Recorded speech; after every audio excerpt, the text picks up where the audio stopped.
Lane hogger adalah perbuatan berada di lorong kanan walaupun tidak memotong. Ia adalah salah satu punca kesesakan di lebuh raya. Ada lagi satu punca yang boleh buat lagi teruk jam di lebuh raya, seakan-akan lane hogger, iaitu berada di lorong kanan dan memotong dalam kelajuan yang sangat minimum. Boleh tengok situasi macam dalam gambar ni. Tiga-tiga lorong ada kenderaan. Yang menjadi masalah adalah kenderaan yang paling kanan, iaitu Azia ni.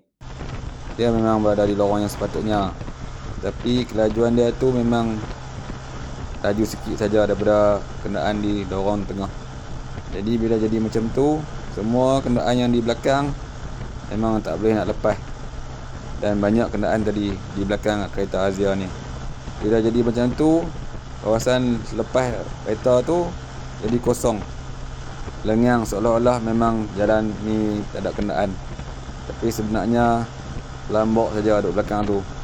Pada kenderaan yang dalam situasi kereta Azia tadi, eloknya laju sikit dan masuk lorong tengah selepas selesai memotong.